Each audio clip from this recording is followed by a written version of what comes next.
তারা হয়তো এই হাদিস জানে না, আল্লাহ পাক ওদের কানের মধ্যে আমার এই হাদিসটা যেন পৌঁছে দেন, আমিন।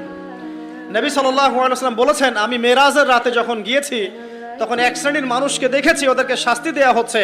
কি শাস্তি? জাহান্নামীদের রক্ত এবং পুঁজ ওদেরকে খেতে দেয়া হচ্ছে।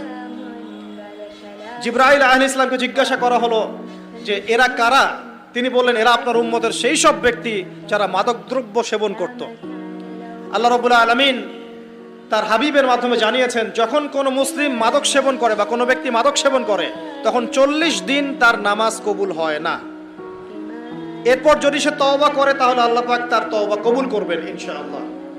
যদি সে আবারও মাদক খায় তওবা করার পর, আবার 40 দিন তার নামাজ কবুল হবে না। যদি সে আবার তওবা করে আল্লাহ পাক আবার তাকে মাফ করে দিবেন। যদি সে আবারও মাদক খায় আবার 40 দিন তার নামাজ কবুল হবে না। তারপর যদি আবার তওবা করে আবার আল্লাহ তাকে মাফ করে দিবেন। এরপরেও যদি সে আবার মাদক দ্রব্য সেবন করে, নবী সাল্লাল্লাহু আলাইহি ওয়াসাল্লাম বলছেন তাকে আল্লাহ রাব্বুল আলামিন পরকালে মৃত্যুর পরে তিনাতুল খাবাল পান করাবেন। তিনাতুল খাবাল। জিজ্ঞাসা করা হল, ইয়া রাসূলুল্লাহ, তিনাতুল খাবাল কি জিনিস? নবী সাল্লাল্লাহু আলাইহি ওয়াসাল্লাম উত্তর দিচ্ছেন, এটা হচ্ছে জাহান্নামীদের রক্ত, মাংস, এগুলো পুড়ে পচে যে রসটা বের হবে, এটা হচ্ছে তিনাতুল খাবাল।